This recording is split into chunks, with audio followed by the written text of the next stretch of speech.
Well, welcome out. We're gonna cut another video here, and I'm sitting here with Glenn Wright, who's running for county council. Yes, sir. And one of my irritations with county government is if I don't know the person, all I see is yard signs.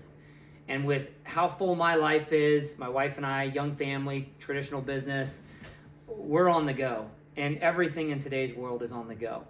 And so it's very hard to become connected with when you go to the polls in the primary of who the heck do I vote for. And I typically end up voting for somebody, or in the past I've voted for someone that maybe a client of mine or a friend of mine, I saw somebody sign in their yard and I thought, well, if somebody else has a sign in their yard, well, then that probably means they're probably my kind of person, etc. And one of the things that I figured out is that a lot of times I'm voting for people that I don't even know what they stand for. And I don't know if you're a lot more connected in county government, I agree but with you. so there's about 5,800 over the last 4 years, 5,800 primary Republicans in Dearborn County. And so I don't know about you, Glenn, but I'm assuming you don't have time to sit down with 5,800 people. No, sir, I don't. No, but so the point of this video is to do a sit down where we can have one, living room conversation. Yep. And if 5,800 people want to watch it, great. If 58 people watch it, that's what it is. So I hope 10,000 watch it. There we go. Yeah. So, I appreciate you taking the time to sit down with me today. Yes, Why don't sir. we start with, and maybe some of this is history. I don't even know about you, but your upbringing, born and raised. Growing up years, and how did you wind up in the vocation that you were in for a career, and etc. Why don't we start off with that? Okay, to give you an idea, my name's Glenn Delbert Wright. My father, Delbert, was actually the agriculture, chemistry, and biology teacher at Lawrenceburg High School. Okay. When he got out of the U.S. Army. He was a World War II veteran. Wow. Where did he serve at? He was in the Philippines. Okay. Okay. My mother, Katie Lee Bracy Wright, was actually from Johns, North Carolina. He met her when he was in the service. Typical military love story. There you go. And she was a nurse at Seagram's. Oh, so wow. She was a registered nurse. She worked at Seagram's. And probably some of the older folks who worked at Seagram's may know her. Okay. Now, to kind of give you a background on her education part, I can go back to 1707 in Trubach, Germany. My great whatever grandpa, Hans Jacob Holzklau, was a teacher in Trubach, Germany from 1707 to 1713. So you're German descent. No wonder we get along. My mom's side of the family is German, Ackerman.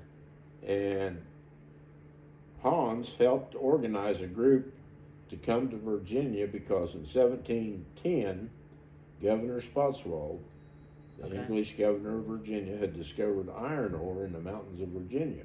Okay. He didn't know a lot about iron ore, but he knew it was valuable to the British colonies. Right. So he recruited a group of people from Germany that were iron workers. Okay. And brought them to America to mine the ore. Right. Okay. Now, John Holtzclaw, he was born in 1709. He came to America in 1713 when he was 4 years old. Okay. With his mom and dad. All right. And when he got older, he married a girl named Catherine Russell. Okay. She was a daughter of William James Russell.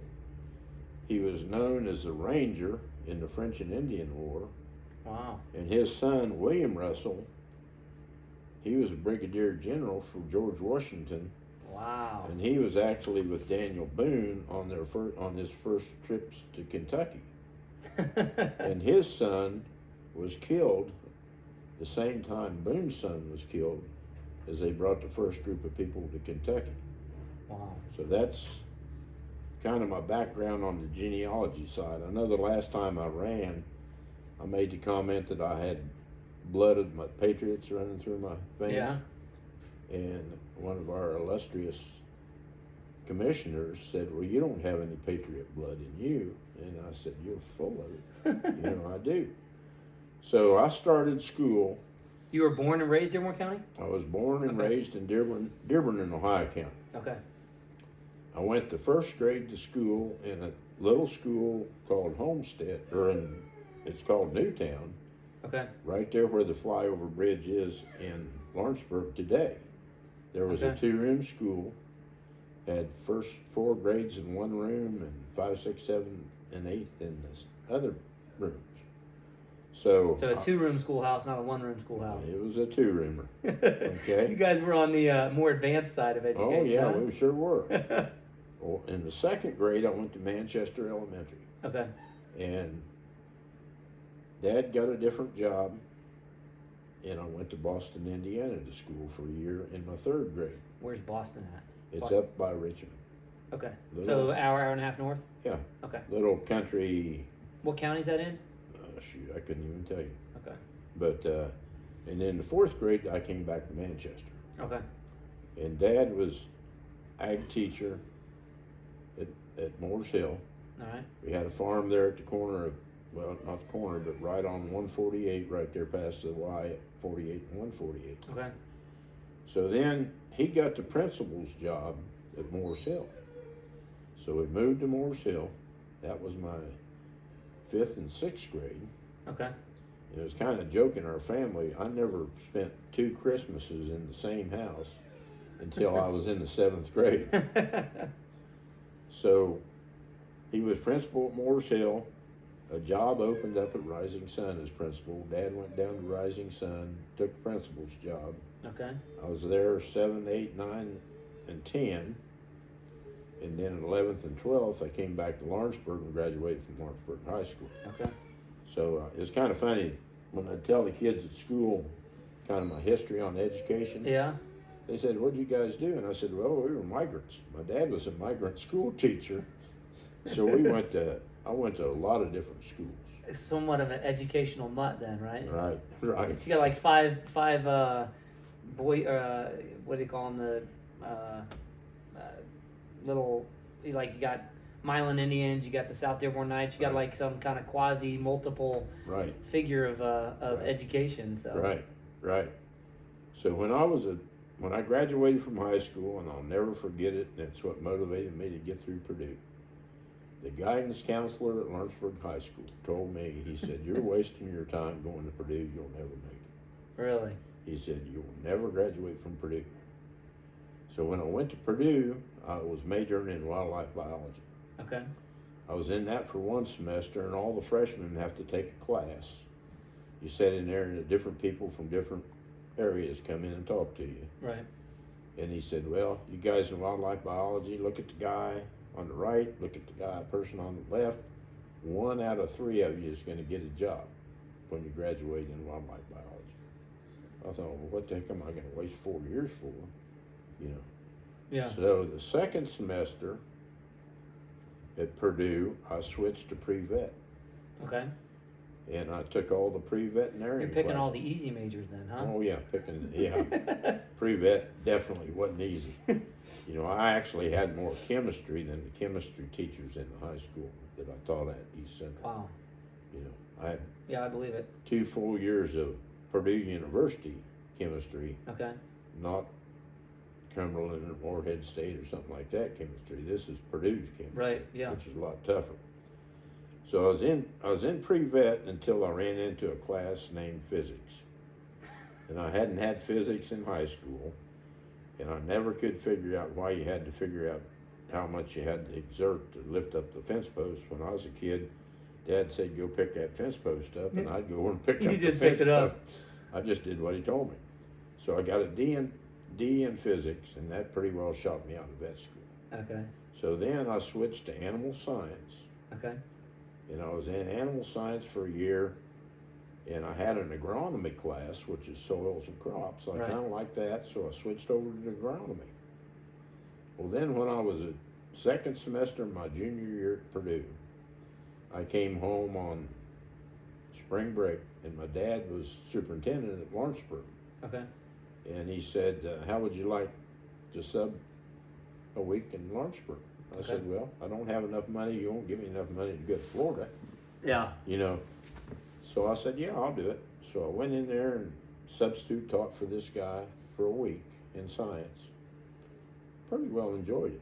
I thought, this isn't bad, you know. And so I went back to Purdue that spring, When I started my senior year at Purdue, I switched my major to ag education. I went through the ag education program. It actually took me an extra semester to do my student teaching and stuff. And my dad told me, he said, well, you're doing your student teaching and stuff, but I know why you're staying at Purdue, because a guy named Bob Greasy was Purdue's quarterback, and they had really a good football team. And I said, well, that may have a little bit to do with it, but I still had to get those credits in student teaching. And I student taught for a fellow out here at Milan named Larry Ralston, one of the greatest people I've ever met. Really? He had a big influence on me. Okay. So I graduated from Purdue. I started teaching. My first job was teaching 5th, 6th, 7th, and 8th grade agriculture in Wright, St. Leon, New Alsace, Guilford, and West Harrison. I did that for a semester. The fellow that was at Sunman High School quit, went back to Kentucky to raise cattle. So I took the job at Sunman, and from there I spent 32 years, or 32 and a half years in Sunman Dearborn schools, teaching ag education and being FFA advisor. I think the one thing I knew about you from everybody else, Glenn Wright, oh yeah, he's my teacher in school, and that's like half the people in the county. Well, you know, it's strange, and I don't know whether it was the ag teacher part or what, but I'd have a lot of the students for 4 years. Wow. And when they graduate from high school, and today they're more like sons and daughters, not former students. Right. I can call probably 99% of them and say, hey, I need a favor, or I need help doing this, or I need help doing that. A lot of them in their younger days worked with me out here on the farm, helped me build fence and put up hay or whatever kind of jobs I needed. And if I needed some help, I'd just give those guys a call. So you started teaching even before you were out of high school or out of college then? Doing some substitute teaching at least? No, I did student teaching. Student teaching, okay. You know, that's... so you got a job in the public education system right out of college then? Yeah. You started? Okay. Yeah. And you were, what, 35 years in education in Indiana? 32. 32? Yeah. So when did you get involved in real estate then? Was that after you retired from teaching? No. My dad was a real estate broker, and he worked for a guy after he retired from school systems. Okay. He got his real estate license, and he went to work for a guy down in Lawrenceburg named Ray Sholey. Okay. And then he opened his own business somewhere in the early 70s. Okay. And he said, you need to get your real estate license. And I said, yeah, I do. So I went up and took the broker's test. And like I told the kids in school, I said, you got to have motivation to do things. Right. And there was a local person that had passed his broker's test. And what I did, I failed my test the first time. I took that fellow's picture, put it on my mirror every morning when I'd shave before I go to school. I'd see his face. And I thought, well, if that can do it, I can do it. So I went back the second time, took the test, and passed it. Now, the real estate test then was a deal where you had the general test, and in the afternoon you had the closing part. And there was 3 parts of the closing. And if you missed one question on any of those 3 parts, you failed the whole test. Oh, wow. So it was tough back in the 70s to get a license. It wasn't like it is today. So I started selling real estate in 1977. Okay. I sell mostly farms and acreages because that's my background, you know. I can walk in the woods and tell you, here's what kind of tree you have with leaves on it, you know. So I can tell the difference between a slippery elm and a red oak. Right. You know, and that's from back in my days at Purdue, taking a forester class and learning all that stuff. Plus, back in my younger years in 4-H down in Ohio County, taking forestry in Ohio County. So when did you get, so you started in real estate at what age? You were still teaching? Yeah, I taught school. Here's what I did at one time. I taught school. I sold real estate. I farmed. I had Black Angus cattle down on the road there at Moores Hill. Okay. And I also, what else did I do? I probably did something else. Right. You know, my wife was the best contributor to me, because when I'd roll in in the afternoon after teaching all day. I'd tell her I'm going to feed the cows, and then what do you have for me to do? Now this was before the days of the fax machine and the text message and all this stuff they do today. I've taught school all day, sold real estate in the evenings and took care of the cattle, ran real estate contracts till 1 or 2 in the morning, because back then you would hand deliver a contract to a person. You didn't fax it or email it or nothing. You hand delivered it. And then if you got a response to the contract, then you'd have to get a hold of your buyers and meet with them and go back and do the same process again. So I've done real estate business at 1 or 2 o'clock in the morning and 5 o'clock in the morning. I'd do all that before or after I went to school. And my weekends were pretty well tied up, because that's when most people were off work and they had time to look at real estate. Right. Yeah, real estate's nice on weekends. Yeah. So when did you get involved in county government then?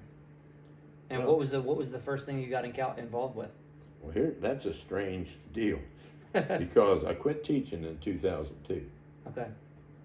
And my wife had breast cancer. And I was paying some and Dearborn schools $15,000 a year for medical insurance, because I couldn't get anybody else to insure us, because she was a breast cancer survivor. Right, gotcha. So I was selling real estate and also doing appraisals for Nelson Elliott down here in Aurora. Okay. So I was up at the courthouse one day in the recorder's office doing research and everything on deeds to do an appraisal. And the girls in the recorder's office came up to me and they said, "Hey, why don't you run for recorder?" And I said, "What are you talking about?" I said, "Well, the girl that's recorder got caucused up as treasurer, so we're going to have a recorder." So I said, "Well, that don't sound too bad a deal." And I talked to some friends of mine that worked down for the county and asked them what their health insurance cost. And they said, "Well, it costs us about $400 a month." Wow. And I'm not a mathematical engineer wizard, but I thought, well, I'm paying $15,000 a year, and I can go from $15,000 to $4,800 a year. Yeah. For insurance That's a big costs. difference. So I thought, yeah, that's all right. So I went over to sign up to run for recorder. Okay. And in the primary, because I talked to Alan Goodman. He told me, he said, "Well, we aren't going to caucus anybody into that position until after the May primary." I said, "Fine."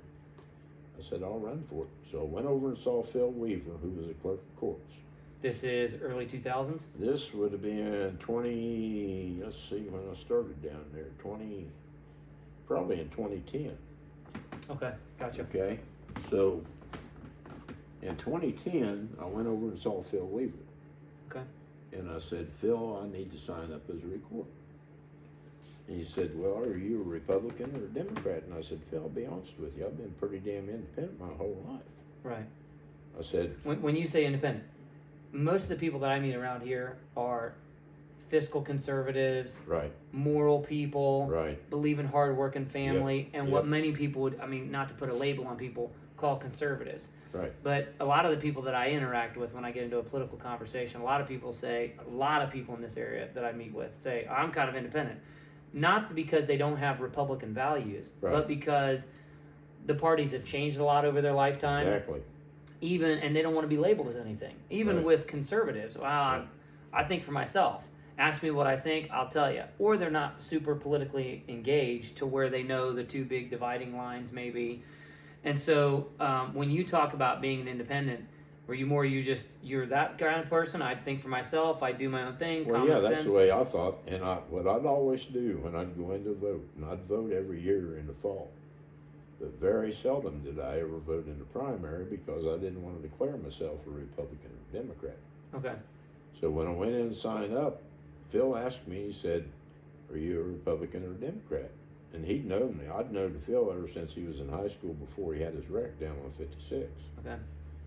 And he said, "Have you voted in a presidential primary?" And I said, "Yes, I voted for Mike Huckabee." Okay. Because I thought Mike Huckabee was That's good. about as conservative Republican as you can get back in Yep. 2010. Yep. Yeah, that's who I was rooting for. I think my parents Yep. voted for him. I wasn't even old enough to vote yet. Yeah, so Phil said, "Well, you're a Republican then." I said, "Fine." I said, I just want to sign up and run in this primary. And I said, what do I need to do? And he said, here, you sign this paper and you fill out these forms and you turn them in and away you go. Right. And Phil Weaver was a great asset to me because if I had a question, I would ask Philip Weaver about it. And he knew the answers. You know. Let me get these dogs real quick. Give me one Okay. second. Dogs, hey. Do you mind if I let them in and we'll have them sit down? No, that's all right. All right. Dogs, come here. Hi. Easy now. Easy now. Easy. Easy. Easy now. Easy. Hey, come here. Hey, lay down. Sit down, bud. Lay down. Say hi. Sit down. Hey, hi. Come, Ruby. Lay down. Diamond, come. You want to take Ruby? I'll keep Diamond with us. Yeah. Ruby, go to come. mommy. Go. Diamond, sit down, bud. You're on camera, buddy. Sit down. Come here. So anyway, you were talking about Phil Weaver. Yep, Okay. yep. So signing up, this is 2010 you ran for This is recorder? 2010. Sometime around then. And after I won the primary, I will admit, because they keep throwing it up to me, after I won the primary, there was 5 or 6 people running In the primary on in the the Republican primary ticket? that Okay. year. And they caucused me in as recorder. So, Okay, so then you finished out the rest of the so term. I finished out the rest, which was basically 6 months. Right, till November You know, or January when you swear in. And then in November, I ran Right, for recorder that year. I won the on a primary. Republican ticket. And I ran as a Republican in that fall, you know, as Right. on the Republican ticket and got the recorder's job. Okay. And I was in the recorder's office for 2 terms, Okay. basically 8.5 years. Okay. About the end of my term in recorder's office, Rick Probst came up to me. He said, I'm going to retire and go spend time with the family. I said, that's fine. I don't have an issue with that. That's a great idea. He was the clerk at the time? He was the clerk. Okay, gotcha. Okay. So then the county started playing musical chairs again. Gail Pennington went to the clerk's office. Connie Fromo came in as auditor. And they When you say musical chairs, explain that to me. well, basically what they do once they get in a public office in Dearborn County, and this has happened since cows came home, okay? When another job opens up, somebody usually in public office or high up in the Republican Party, they will caucus them in by the precinct committeemen. Okay. They put them into that position by this caucus and they vote for them. Right, which you only need, there's 45 precinct committeemen in Dearborn County, so you only 23. need 23 votes. It's Right. not Exactly. 5,800 people voting, Right. it's 23 people. You're down, yeah, and that's the one thing that really irritates me, is because the precinct people, and they need to get out and vote for their precinct committeemen. Right, Because they're the ones that as you go up the chain or up the tree, right, they're the ones, as you go up to a higher limb, you got precinct committeemen, and then they go to a district and so on to the state that you've explained. right. But those people, instead of 5,800 people voting on these new officers, we've down to 46, maybe 45, I think, in Dearborn 45 or County. Yeah. whatever it is, you know. So during that period of time, I got caucused in as and then I ran and won the election the first time, and then I ran again for a second term. But when Mr. Probst was going to quit being clerk, Okay, then Gail Pennington went from the auditor's office to the clerk's office. okay, Connie Fromo went from first deputy of the auditor to the auditor. okay, So that's how all that. So when I'm talking about changing seats, yeah.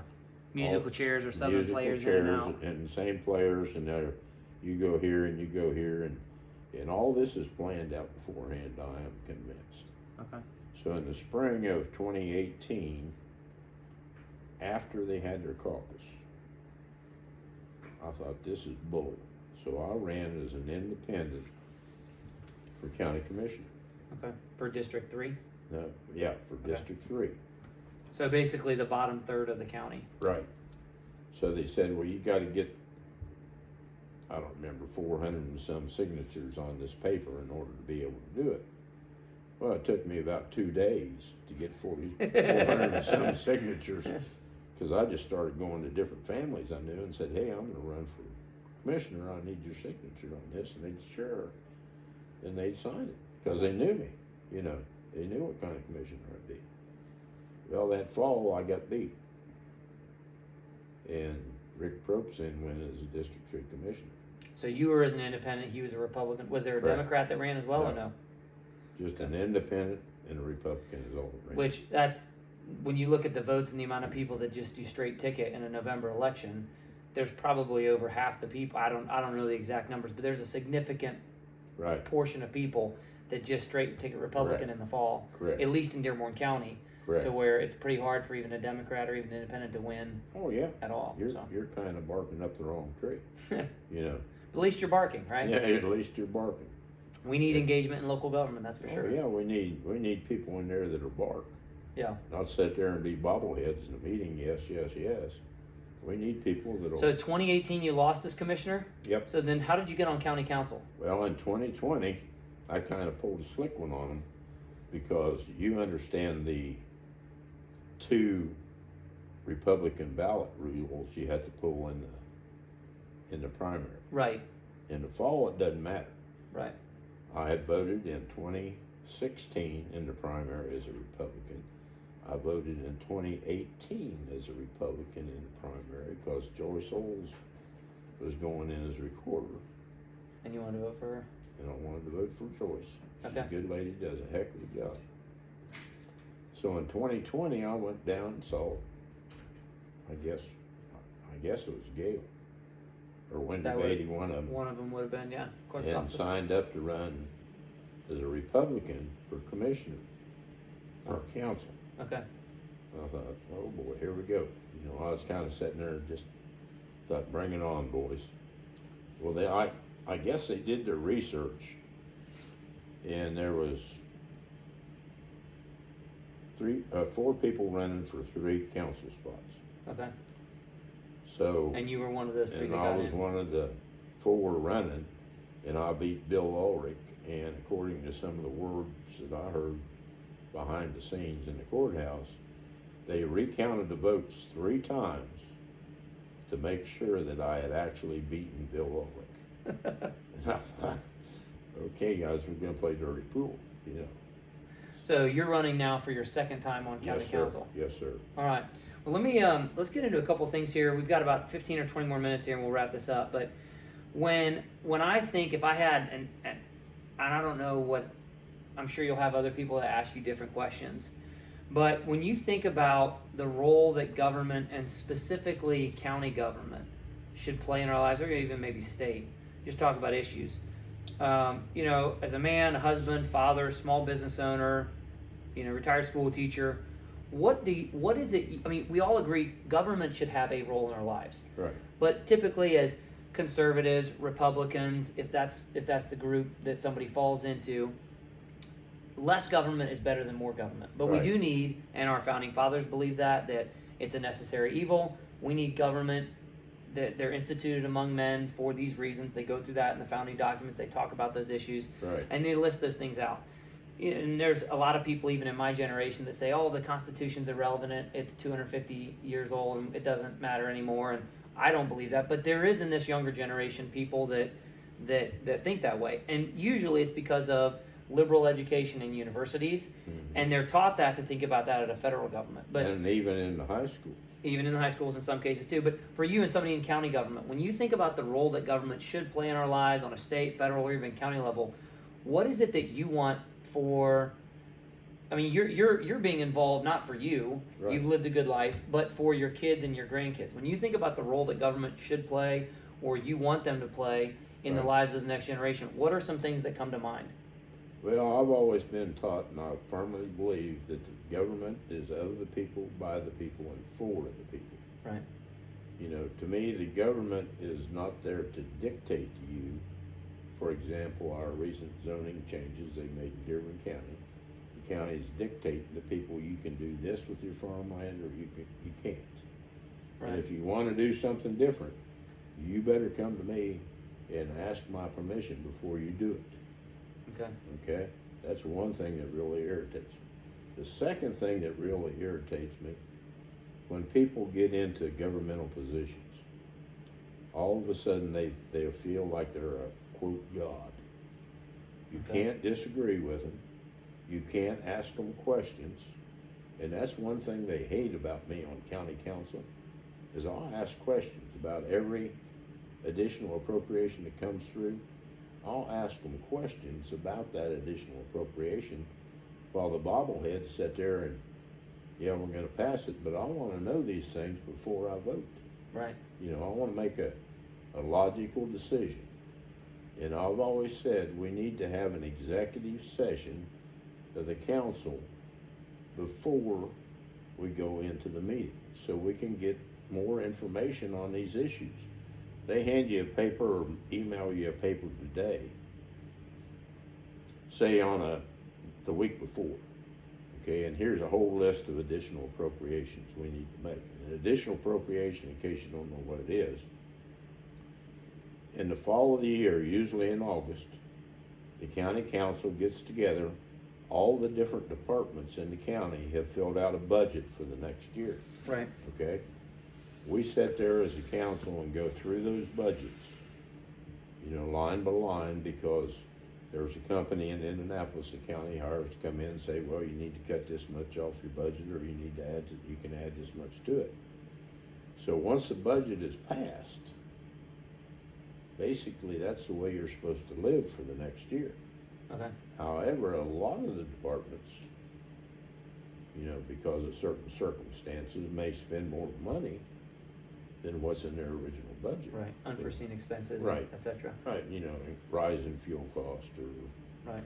maybe a grader at the county highway department breaks down, or something like Gotcha. that, you know. And that's what the council does in our meetings. We usually have 4 or 5 meetings a year. One of them's a whole week for budget, and the other ones are just scattered throughout the year for people that can come in and get additional appropriations for money. Okay. So that's how that works. So, you know, but a big problem I see, once these people become, quote, gods Right. in a public office, they talk at the people and they don't talk to the people, you know. I'm a firm believer that the government officials should be out talking to the people. You know, we've got a mess right now in the Dillsboro EMS, and I think part of that, the biggest part of that problem I see, is instead of talking to Dillsboro EMS and trying to work them through it, we're talking at Dillsboro EMS, telling them what we're going to do. You know, in the same way with St. Leon. You know, St. Leon area, I taught up there for 32 years. And my history with St. Leon area goes back further than that, because when my dad was ag teacher at Lawrenceburg, right out of World War II, he taught a GI class. Okay. And when I went up to East Central to start teaching, a lot of the students I had were sons of guys that he had in the GI class. Wow. You know, so I started going out through there with him when I was probably 3 or 4 years old. But I think the government needs to talk to the people and not at them, you know, Okay. because we're working for the taxpayers. Right. And the council's job is to guard the purse strings of the taxpayers. Right. And I don't know too many people this year that couldn't tell me that their taxes didn't increase on their property. Yeah, I know a lot of people just got their new tax bills. Mhm. Well, so one thing that I hear from a lot of people, and I don't know if I've necessarily, I wouldn't say I believe this, but I understand where people come from when they say this is, what's the point of getting involved? You'll never really make a difference anyway. And I can't tell you how many people have told me that, you Yeah. know, and even when I ran for Senate back in September in the caucus, Yeah. people told me, Sam, you're wasting your time. If you want to get into that, and I didn't want to, but we need good people in government, and you can't Right. whine about a problem Right. if you're not willing to at least say, hey, I'll you can vote for me. I'll be an option to be a solution. Here's what my solutions Yeah. are. But people said you need to go down there and you need to show your face and play their game and, you know, kiss so and so's rear end and Nope. you know and Nope. schmooze up, and eventually then you just kind of work yourself in. I thought, I'm not kissing anybody's rear end. forget that. Right. So, but then I hear on the other side of people say, "Wow, you're wasting your time. You'll never make a difference." What would you say to somebody who's maybe call it in the stands, so to speak? Right. And we need more people involved in county government. We need people involved in all ages and all levels of government. But what would be your advice or your perspective on that kind of thought process of what's the point of getting involved? You know, you can't make a difference. What would your encouragement be to people who are maybe on the fringes or on the outside or thinking about getting involved, but that perspective or that voice is still ringing in the back of their mind that maybe people have shared with them of there's no point, you can't make a difference. What would you say as an outsider? Well, the first thing I'd tell them is exactly what you said a minute ago. When I was growing up, my dad always told me, he said, if you're close enough to kiss somebody's butt, you're close enough to get crapped on. only my dad didn't use the word crap. Yeah. So you probably know where I'm coming from there. Yeah. So if you're in the stand, I've never heard that before. That's a good one. if you're in the stands watching the game and you think I need to get involved and get into this political thing, first thing I'd say, you know, and when I came out of the last county council meeting, somebody asked me, they said, why in the world are you even doing this? I said, I'll tell you why I'm doing it. When I go home and I see my grandkids, Yeah. this is going to be theirs someday. I want them to be able to enjoy the things that I do today. If I don't do them today, I hate to think what's going to happen, what's going to erode before it gets to them down the road. Right. You know, and if you're interested in getting involved, and I've been pushing a lot of younger people to, hey, it's your county, Yeah. it's your country. Get off and get out there and get in it. Yeah. You know, well, I can't make a difference. No, yes, you can. Yeah. That's all I can say. You know, I'm pretty hard at it. You know, and when we go into a lot of situations in county government, I always tell them, you know, I remind myself of an old Angus bull I had, and he'd get out in the cornfield, and we'd get out there and beat around on him and everything else, trying to get him out of the cornfield, and all he did is put his head down and blew snot all over the place.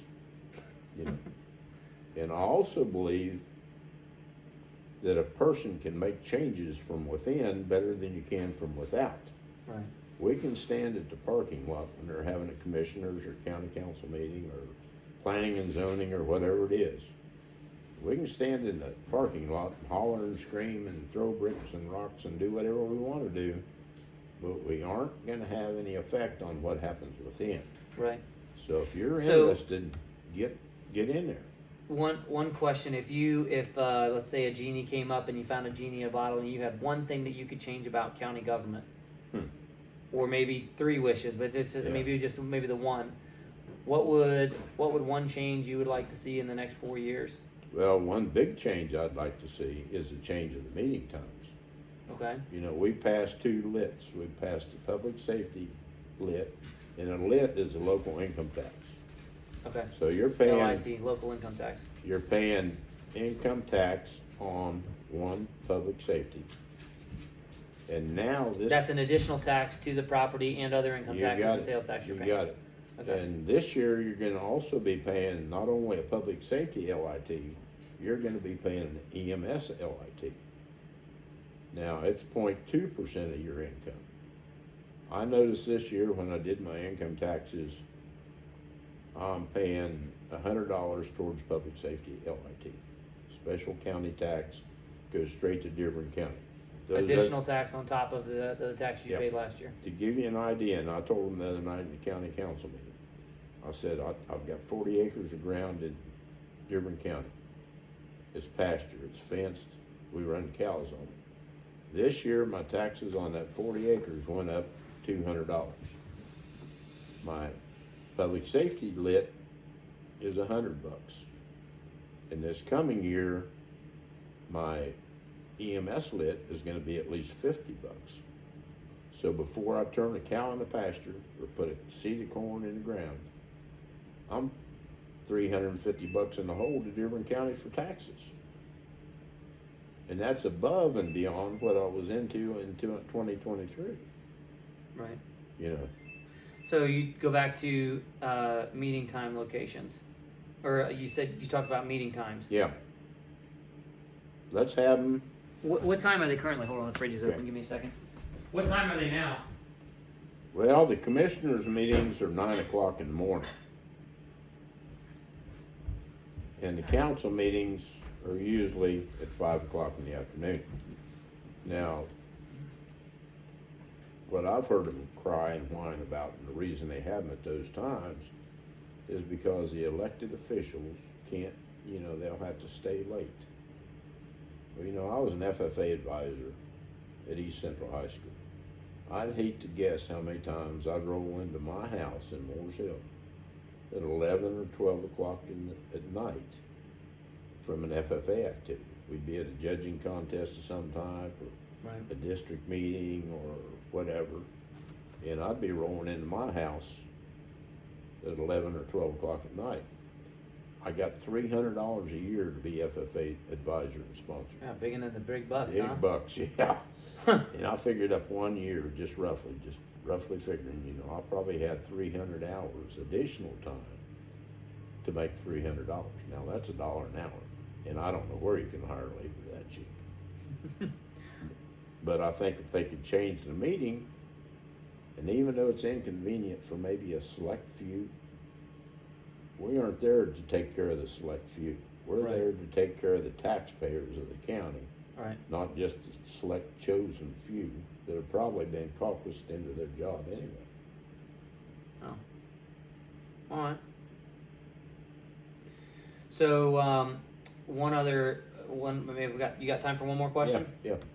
When you look down the road the next 5, 10, 15 years, is there one challenge that life is full of challenges? Right. Every county government's Right. going to have challenges. Is there one thing, subject, issue that we as constituents should have on our radar that we should be paying attention to in future elections that's going to be a big problem? Tax is a big problem, expansion of Cincinnati, well water, sewage. I mean, there's a million different things that county government does or is involved in. Right. Is there something that we as people who live here as residents should be paying attention to maybe, this primary, if people aren't on the ballot, all they can do is show up and vote. Right. But when you're talking about people need to get involved, need to make a difference, where should people be looking? If you could turn a light on in Dearborn County, what would you direct people's attention to? Well, Is there one thing in particular? I'd say several things. Number one, and I taught school for 32 years. One thing I'd pay special attention to is the schools and the school board. Okay. Get involved in the school, see what your kids are doing, see what your kids are learning. The problem today, a lot of people don't sit down with their kids. We don't sit down at the supper table. Yeah. When you sit there and you say, well, how was your day-to-day at school? And every time I see my grandkids, well, how was your day-to-day at school? A lot of people don't do that. That's one problem. Check the schools. See what your local community is doing. Because most of the local towns around here have a town council. Okay. Some of them have a town manager, and I'm talking Dillsboro, Moores Hill, Martinsburg, Greendale, Aurora. They've all got a county council. They've all got a county manager, or town manager. Town manager. Pay attention to what they're doing in your local town. And for God's sakes, pay attention to what they're doing in the county. Right. Because if we just let some of these people run rampant, I see Dearborn County changing in the next 10 years. I grew up down here. How do you say changing in the next 10 years? Well, I'm thinking, one thing that's going to limit us, we're going to have a regional sewer district of some type, especially on some of the marginal property that has been rezoned. And when they rezone it, where they're going. We're looking at another subdivision. There's many subdivisions in the county that are poorly planned and developed. The soil type, and being an ag teacher, the soil type is very critical as far as the septic system. Right. And the septic system working. So a lot of places people want to build, you can't because of the septic system. Right. I hate to see Dearborn County change, but I understand we got to change some. And they keep, We just want to control that change. People are for growth. They just want responsible growth. They want Correct. intentional growth. They want Correct. planned growth. Correct. And they want growth that's for the majority of the people in the county, not just how Right. somebody can make a buck off something or something else. right, yeah, you go in and I can take you to several subdivisions in Dearborn County where the houses have just been slapped up over the years. And they keep slapping them up, you know, they aren't. So regional sewer district, how is that different than, you talk about changing a lot in the next 10 years and you bring up that. How is that different than what we have now? Well, they're gonna, you know, some of the properties, some way they're gonna have to get sewer lines to them. Okay. And a lot of the smaller towns like Dillsboro, Moores Hill, you know, now they're talking about a sewer system up in Guilford. Okay. They're also discussing selling the Dearborn Regional Sewer District, you know, to an outside company. Is it currently owned by the county or is it currently It's run by private? It's currently ran by the county. Vera Okay. Benning used to be the lady up there that took care of a lot of that. St. Leon has their own sewer system, Okay. you know, and a lot of the people in the county are cutting their teeth to get into St. Leon. And I totally understand the people from St. Leon. I totally agree with them. They want to keep St. Leon like St. Leon. Right. Well, a lot of people move out there because they want to be away from Right. Hamilton County or Northern Kentucky or Right. 20, 30 minutes away from Harrison. Yep. They like it peaceful. They're not looking to have it developed. Right. They move there for Right. that reason. And that's the reason they come out. Right. You know, I remember when I first started selling real estate. I was at my dad's, standing there talking to him, and two guys, young guys, in probably 20s, 30s, rolled in a Corvette convertible drinking beer. So I go over and start talking to them, and they're two engineers from Marion, Mineral Dow in the city. Okay. And they said, we want to buy some property out here. I said, okay, what are you looking for? He said, well, we really want recreational property. I said, fine, I'll find you some. So I started going out with them. We probably spent 6 or 8 months looking at different properties for sale. And we finally got them a piece of property. Well, then their friends came out to their property. We always had a big party, fish fry and all this stuff. And so their friends started talking to me and said, hey, we want to move out this way, find this piece of property. And I'd say I probably sold between 12 and 15 properties from those two young guys drinking beer, Wow. riding around in a Corvette, you know. But And those people were all people coming out from the city? coming out from the city. And some of them told me, they said, our property taxes, we're saving over a payment a year just on the amount of money we're saving on property taxes coming out. Yeah, I've heard that from other You know. people as well. And so that's what we got. And people want that, you know. And they want to ride down the road and see a farmer's cows in the field, Right. or corn growing, or somebody putting up hay, or smell new moon hay. Right. You know, people from the city, they don't get that opportunity. Right. You know, so that's what I feel about that. So sewage and going to, you were talking about that being an issue in the next 10 years, having to sell, or can it stay under the county control, or you think it should sell, or what should be how do people even look into that to make up their own Well, there's a opinions? Dearborn Regional Sewer District Board. Okay.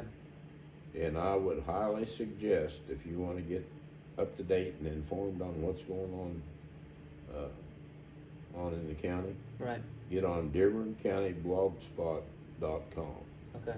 And that's a lady that takes her own time, goes to all the meetings in the county, takes notes, and posts them on the internet. Okay. And if you go to DearbornCountyBlogspot.com, you can pretty well catch up. And it goes, I was looking this morning, I think either 2012 or 2014, there's all these different meetings they've had in the county, you know. And a big problem there, when they did rezoning this past year, Yep, I heard about that. there was a lot of people that weren't even notified that their property was being rezoned. A lot of people complain to me about that. Yeah. You know, and that's a communication problem. Yeah. You know, if I'm gonna rezone. Who did that rezoning? The county council or commissioners? Planning and zoning Planning came and up with that, and then county commissioners are one that actually approved it at the end. Okay. And there was a young lady I had in school that went to the county commissioners meeting when they were discussing the planning, the rezoning, Right. and she brought up some valid points. The president of the commissioners actually ended up screaming at her. I'd had the young lady in school, nicest girl you'd ever want to meet. And here she was embarrassed to death. She was asking a simple question. All of a sudden, here's this commissioner screaming at her about this rezoning thing. And she was trying to protect her family farm, Right. which when I was in the recorder's office, I helped them get the Hoosier Homestead farm Wow. for that farm, and that's a farm that's been in the family. Their family's had that farm for over 150 years, Wow. you know. So is that one of the green plaques or the blue plaques? What's that? You see these signs. Oh yeah, the green. I think the blue is 100 years and 150 is the green. The green, okay, gotcha. Yep.